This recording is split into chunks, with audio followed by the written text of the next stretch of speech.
अगर आप साल 2026 में चारधाम यात्रा का प्लान बना रहे हैं तो आपके लिए एक अच्छी खबर है।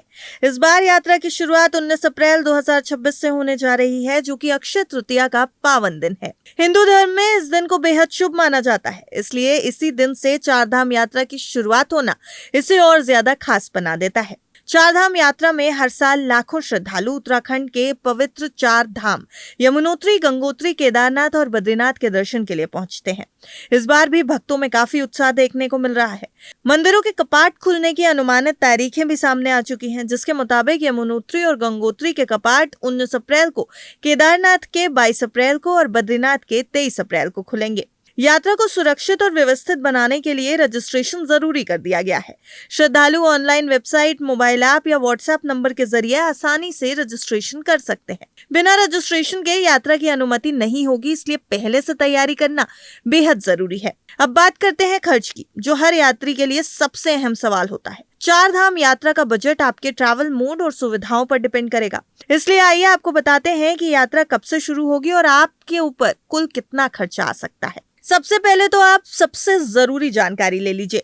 19 अप्रैल 2026, जिस दिन अक्षय तृतीया है, उस दिन यमुनोत्री और गंगोत्री के कपाट खुल जाएंगे। केदारनाथ के कपाट 22 अप्रैल को खुलेंगे और बद्रीनाथ के 23 अप्रैल को, और 19 अप्रैल से ही चार धाम की यात्रा शुरू होने वाली है। रजिस्ट्रेशन करना बेहद जरूरी होगा। ये तो बात हो गई कि कब कहाँ के द्वार खुलने वाले हैं। अब हम बात करते हैं यात्रा में आने वाले उस खर्च की और उन तरीकों की कि अब हम किस तरीके से ट्रैवल करना पसंद करते हैं और उसमें कितना खर्च आ सकता है। चार धाम यात्रा में कैसे पहुंचे, आसान भाषा में पूरा रास्ता समझ लीजिए। अगर आप दिल्ली से चारधाम यात्रा का प्लान बना रहे हैं तो सबसे पहले आपको देहरादून, हरिद्वार या ऋषिकेश तक पहुंचना होगा। यहाँ तक पहुंचने के लिए आपके पास 3 ऑप्शंस हैं: सड़क, ट्रेन या फिर हवाई यात्रा। सड़क मार्ग सबसे ज्यादा इस्तेमाल होने वाला और बजट फ्रेंडली तरीका है। दिल्ली से आप यूपीएसआरटीसी, यूटीसी या फिर किसी भी प्राइवेट बस या टेम्पो ट्रैवलर से देहरादून, हरिद्वार या ऋषिकेश पहुंच सकते हैं, जिसका किराया लगभग 500 रुपए से 1000 रुपए तक होगा। इसके बाद असली यात्रा शुरू होती है। ऋषिकेश या हरिद्वार से आप बस, शेयर जीप या फिर टेम्पो ट्रैवलर के जरिए जानकी चट्टी यानी यमुनोत्री पहुंचते हैं, जहां तक का किराया 450 रुपए से 1500 रुपए तक पड़ता है। यहाँ से ट्रक या घोड़े या फिर पालकी से यमुनोत्री धाम तक जाना है। इसके बाद अगला पड़ाव होता है गंगोत्री। जानकी चट्टी से बड़कोट और उत्तरकाशी होते हुए गंगोत्री पहुंचा जाता है, जिसका किराया लगेगा लगभग 700 रुपए से 2000 रुपए तक। अब आइए गंगोत्री के दर्शन के बाद यात्रा को आगे बढ़ाते हैं केदारनाथ धाम की ओर। इसके लिए आपको उत्तरकाशी से रुद्रप्रयाग होते हुए गौरीकुंड पहुंचना है। इस रास्ते का किराया 800 रुपए से 2200 रुपए तक पड़ सकता है। गौरीकुंड से केदारनाथ तक करीब 16 से 18 किलोमीटर का आपको ट्रैक करना होगा, या फिर आप हेलीकॉप्टर या घोड़े का ऑप्शन भी चुन सकते हैं। लेकिन हेलीकॉप्टर और घोड़े के ऑप्शन के लिए आपको थोड़ी सी जेब और ढीली करनी पड़ सकती है, आपके ऊपर थोड़ा खर्चा और आएगा। अंत में यात्रा का आखिरी धाम होता है बद्रीनाथ। गौरीकुंड से चमोली और जोशीमठ होते हुए बद्रीनाथ पहुंचा जाता है, जिसका किराया भी 700 रुपए से 2000 रुपए तक होता है। दर्शन के बाद आप वापस देहरादून या हरिद्वार लौट सकते हैं। पूरी सड़क यात्रा करीब 1700 किलोमीटर की होगी, और अगर आप बजट में यात्रा करते हैं तो कुल खर्चा लगभग 10,000 से 30,000 रुपए के बीच आ सकता है। अब आइए रेल मार्ग से अगर आप जाना चाहते हैं तो आपको कितना खर्च करना पड़ेगा इसके ऊपर। दिल्ली से सिर्फ देहरादून, हरिद्वार या ऋषिकेश तक ही की ट्रेन मिलेगी।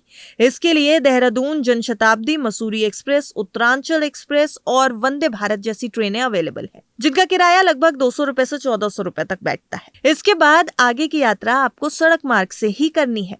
वहीं अगर आप समय बचाना चाहते हैं तो एयर ट्रैवल कर लीजिए। सबसे तेज ऑप्शन है हवाई मार्ग। देहरादून का जॉली ग्रांट एयरपोर्ट चारधाम यात्रा का सबसे नजदीकी एयरपोर्ट है। दिल्ली से यहाँ तक फ्लाइट का किराया 2000 रुपए से 5000 रुपए तक हो सकता है। यहाँ से आप सड़क या हेलीकॉप्टर के जरिए आगे की यात्रा पूरी कर सकते हैं। चारधाम में कहाँ रुके, पूरा गाइड आपको आसान भाषा में इसी वीडियो में चलिए फिर से समझा देते हैं। चारधाम यात्रा के दौरान सबसे बड़ा सवाल होता है कि रास्ते में कहाँ रुके और कितना खर्चा आएगा। अच्छी बात यह है कि चारों धाम के आसपास हर बजट के हिसाब से आपको होटल, धर्मशाला या फिर होम स्टे आसानी से मिल जाएंगे।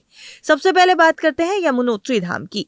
यहाँ सीधे मंदिर के पास ज्यादा स्टे ऑप्शन नहीं होते, इसलिए ज्यादातर लोग जानकी चट्टी, हनुमान चट्टी या खरसाली में रहते हैं। यहाँ सरकारी GMVN लॉज में डॉर्मेट्री 150 रुपए से शुरू हो जाएगी, जबकि रूम 500 रुपए से 1200 रुपए तक मिल जाएंगे। अगर आप प्राइवेट होटल लेंगे तो 500 रुपए से 2500 रुपए तक का खर्चा आ सकता है और होम स्टे में 400 रुपए से 2000 रुपए तक में खर्चा हो सकता है। इसके बाद आता है गंगोत्री धाम। यहाँ रुकने के लिए गंगोत्री टाउन, हर्षिल, भैरव घाटी और सुखी टॉप सबसे अच्छे ऑप्शन। GMVN लॉन्ज में आपको 200 रुपए में डॉर्मेट्री, 500 से 1500 रुपए तक में रूम मिल जाएंगे। वहीं प्राइवेट होटल 600 रुपए से 3000 रुपए तक और होम स्टे 500 रुपए से 2500 रुपए तक मिल जाएंगे। अब बात करते हैं सबसे कठिन लेकिन सबसे प्रसिद्ध केदारनाथ धाम की। यहाँ रुकने के लिए गौरीकुंड, रामबाड़ा, जंगल चट्टी और मंदिर के पास कई स्टे ऑप्शंस है। GMVN लॉज की अगर हम बात करें तो 250 रुपए से डॉर्मेट्री शुरू होती है और 500 रुपए से 2500 रुपए तक में रूम मिल जाते हैं। प्राइवेट होटल 100 रुपए से 3000 रुपए तक और होम स्टे 500 रुपए से 3000 रुपए तक अवेलेबल होंगे। ध्यान रखिए कि सीजन में यहाँ पहले से बुकिंग कराना बेहद जरूरी है। अंत में आता है बद्रीनाथ धाम।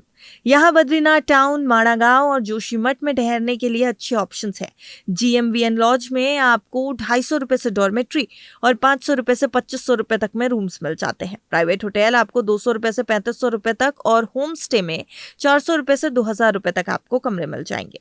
अगर बुकिंग की बात करें तो GMVN यानी उत्तराखंड पर्यटन के गेस्ट हाउस आप उनकी ऑफिशियल वेबसाइट से पहले ही बुक कर सकते हैं। वहीं प्राइवेट होटल्स के लिए मेक माई ट्रिप, booking.com जैसे प्लेटफॉर्म या फिर सीधे लोकल नंबर से भी बुकिंग की जा सकती है।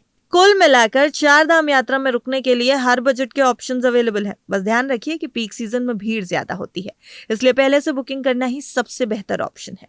अब जब आपने इतने खर्चे जान ही लिए हैं तो जल्दी से जरूरी डॉक्यूमेंट्स के ऊपर भी नजर डालिए।